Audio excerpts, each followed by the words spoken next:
જય શ્રી કૃષ્ણ પ્રિય દર્શક મિત્રો, મારી આ યુટ્યુબ ચેનલ શ્રી હરિભક્તિ રસમાં તમારા બધાનું હાર્દિક સ્વાગત છે. આજના વિડીયોમાં આપણે સંકષ્ટી ચતુર્થી કયા દિવસે મનાવવાની છે, પૂજા મુહૂર્ત કયું છે, ચંદ્રોદયનો સમય કયો છે અને શુભ મુહૂર્ત કયા કયા છે, એ બધું જ આપણે આજના વિડીયોમાં શ્રવણ કરીશું. તદુપરાંત ભગવાન શ્રી ગણેશની પૂજા વિધિ કેવી રીતે કરવાની, આ દિવસે શું કરવું શું ન કરવું, એ બધું જ આપણે શ્રવણ કરીશું. તો વિડીયો અંત સુધી શ્રવણ કરતા રહેજો. વિડીયો પસંદ પડે તો વિડીયોને લાઈક કરી બીજા લોકો સુધી વિડીયોનો પ્રચાર કરજો, જેથી બીજા લોકો પણ શ્રવણ કરી શકે અને તે પુણ્યના પણ તમે ભાગીદાર થાવ. આવા જ ઉપયોગી વિડીયો શ્રવણ કરવા માટે ચેનલ શ્રી હરિભક્તિ રસને જરૂરથી સબસ્ક્રાઈબ કરી લેજો. ભગવાન શ્રી ગણેશ પાસેથી જીવનની સમસ્યાઓમાંથી છુટકારો મેળવવામાં મદદ મેળવવા માટે આ વ્રત મનાવવામાં આવે છે. આ દિવસે ઉપવાસ રાખીને ભગવાન શ્રી ગણેશની પૂરી શ્રદ્ધા ભક્તિથી પૂજા કરવામાં આવે છે તથા રાત્રે ચંદ્રોદય થાય ત્યારબાદ ચંદ્રદેવને અર્ઘ્ય આપીને વ્રત પૂર્ણ કરવામાં આવે છે. વિઘ્નહર્તા ભગવાન શ્રી ગણેશ બુદ્ધિ અને સદ્ગુણોના પ્રતીક છે. તેથી આ દિવસે વ્રત રાખી અને આ પરમ દેવતાની સ્તુતિ કરતા ભક્તને જ્ઞાન, આરોગ્ય, ધન અને સુખ પ્રાપ્ત થાય છે. સંકષ્ટી ચતુર્થીના દિવસે સવારે ભગવાન શ્રી ગણેશની પૂજા કરવામાં આવે છે તથા રાત્રે ચંદ્રોદય થાય ત્યારબાદ ચંદ્રદેવના દર્શન કરી તેમની પૂજા કરી તેમને અર્ઘ્ય આપી ત્યારબાદ વ્રત ખોલવામાં આવે છે. જો તમે સંકષ્ટી ચતુર્થીનું વ્રત કરી રહ્યા છો તો તમારે ઘણી વાતોનું ખાસ ધ્યાન રાખવું જરૂરી છે.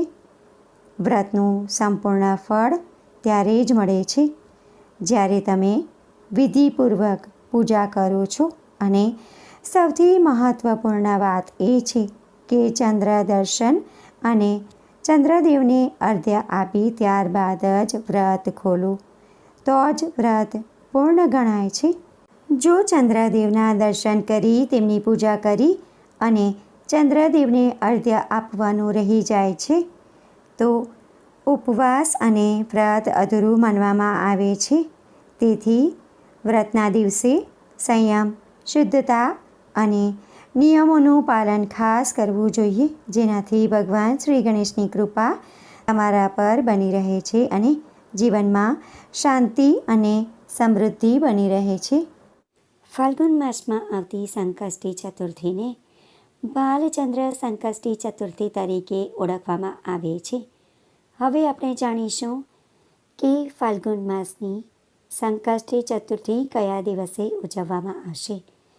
વર્ષ 2026માં ફાગણ માસના કૃષ્ણ પક્ષમાં આવતી સંકષ્ટી ચતુર્થી 6 માર્ચ 2026 અને શુક્રવારના રોજ સાંજે 5:53 પર શરૂ થશે તથા 7 માર્ચ 2026 અને શનિવારના રોજ સાંજે 7:17 પર સમાપ્ત થશે.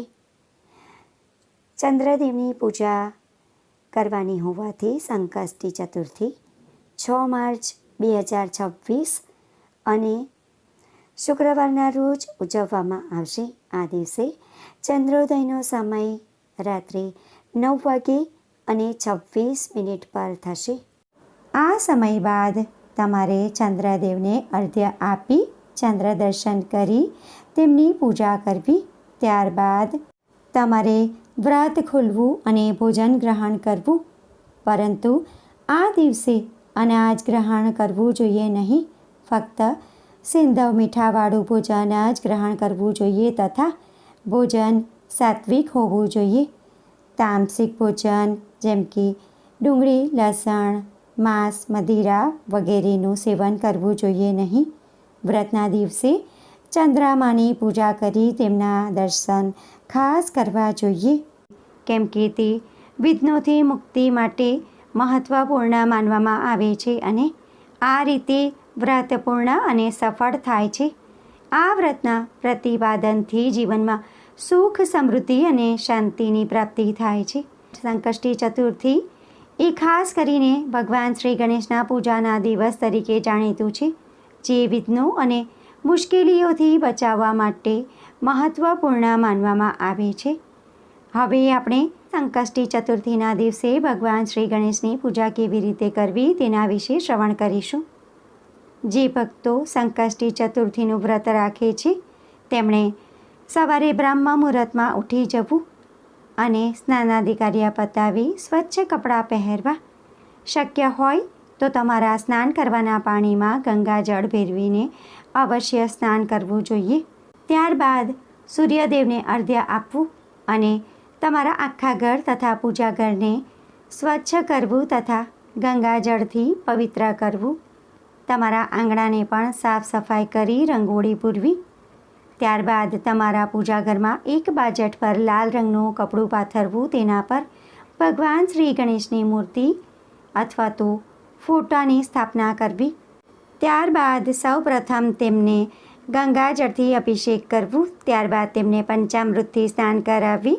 ફરીથી શુદ્ધ જળથી સ્નાન કરાવવું. ત્યારબાદ તેમને વસ્ત્રો અર્પણ કરવા. તેમને ચંદનનું તિલક કરવું.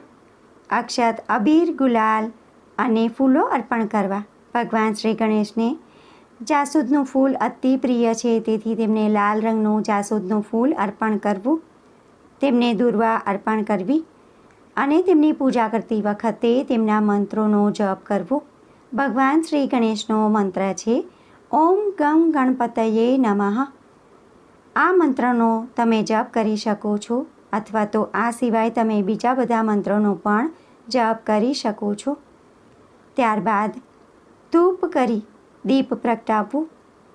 શક્ય હોય તો આ દિવસે ખાસ કરીને ગાયના ઘીનો દીવો જ કરવો અને ત્યારબાદ ભગવાન શ્રી ગણેશની આરતી કરવી. ત્યારબાદ ભોગમાં તમારે મોદક અને લાડુનો પ્રસાદ ધરાવવો. મોદક અને લાડુ ભગવાન શ્રી ગણેશને અતિ પ્રિય છે. આ સિવાય તમે મીઠાઈ અને ફળનો ભોગ પણ ધરાવી શકો છો.